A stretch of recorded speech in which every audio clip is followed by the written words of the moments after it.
All right, guys, so we have our Flex Fuel Kit here, made by MHD. Let's see what we got in the box. Pertain to Supra. Beamer Solutions came through, their IG's on there.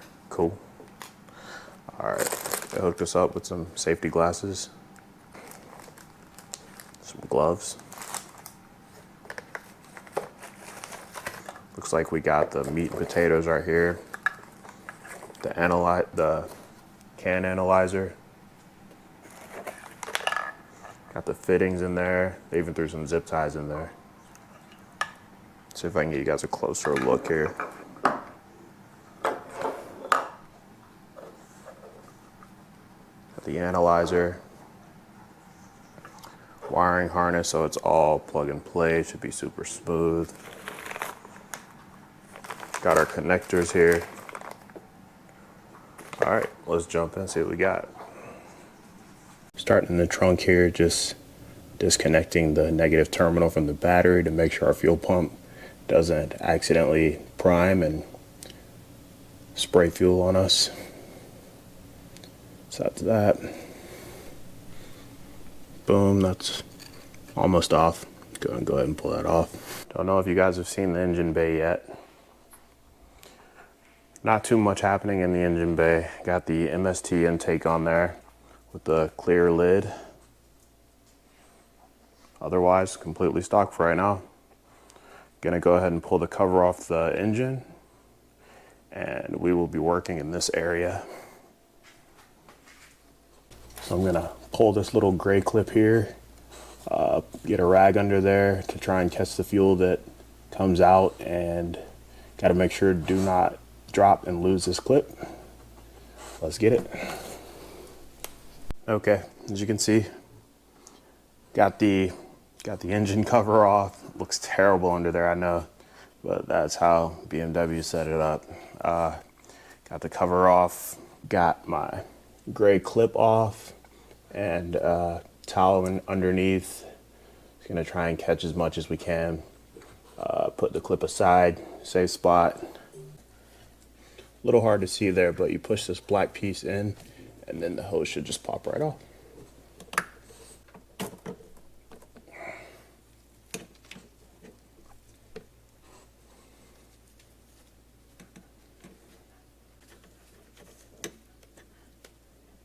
Not bad. There we go. So at this point, I got that sitting in there like so. Now I can plug my battery back in and see if we have any fuel leaks. As you can see, I am missing my clip.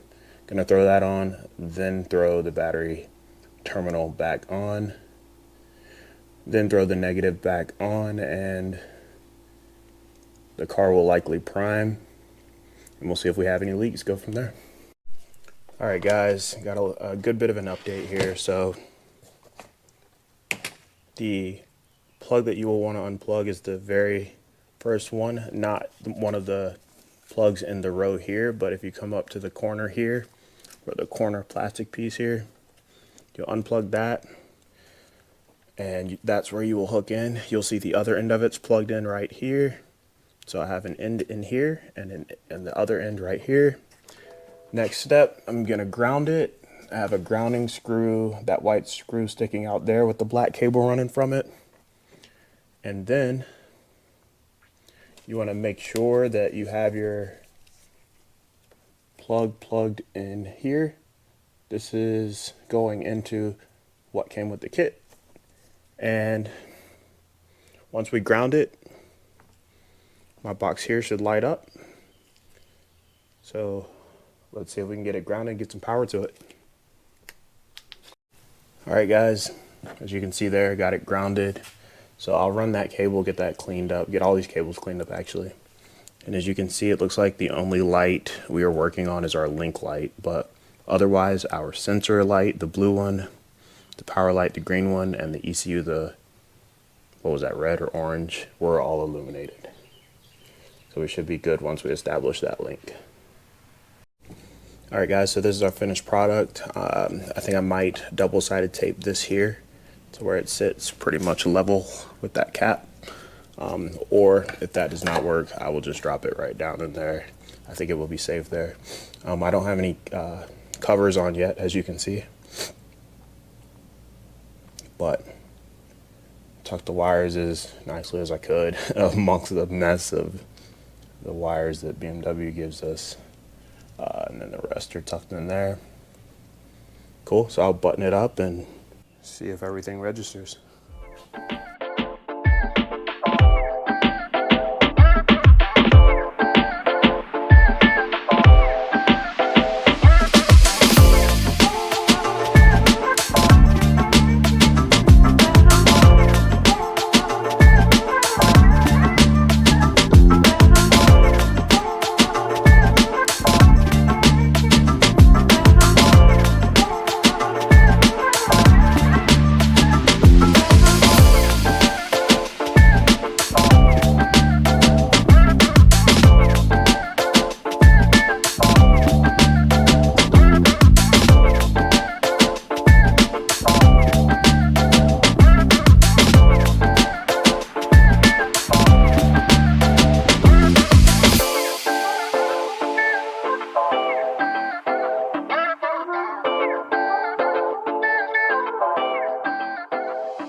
Alright guys, so we are headed to get our first bit of E.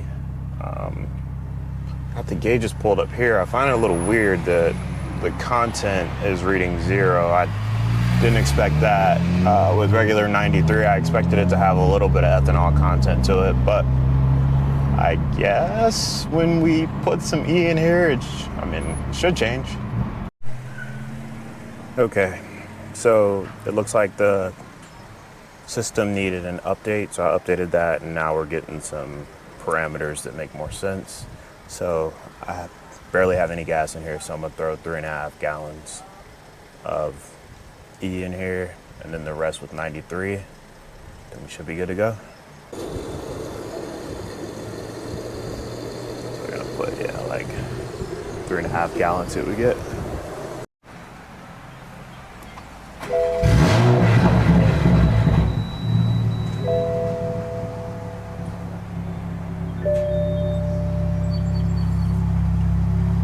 So we'll keep an eye on it, see what we got.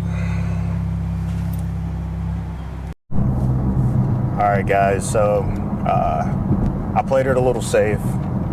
I put 3.25 gallons of E in here, and it looks like that landed us at around 25% or E25. So, and I think it's E25.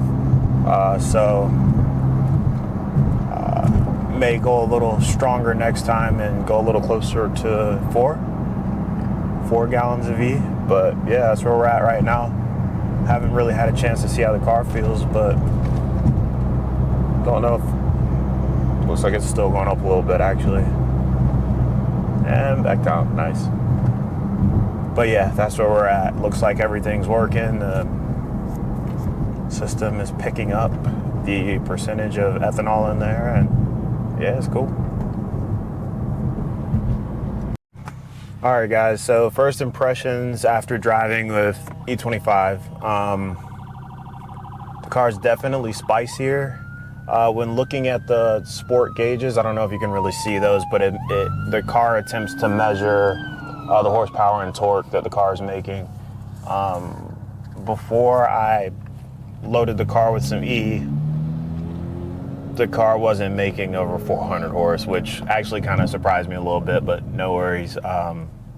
But after I threw some E in there and gave it a quick little hit, couldn't get too crazy with it, of course, but it shot well up into the 4s, so that was kind of cool.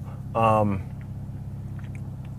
am going to get more action shots and get this car to the track here soon, and actually get to drive it. I did notice even more loss of traction now, so I figured that might happen, but I was hoping it wouldn't with the 295s on the rear. Thank you guys for watching the video. Please be sure to like, comment, subscribe. I got more on the way for you guys. Peace.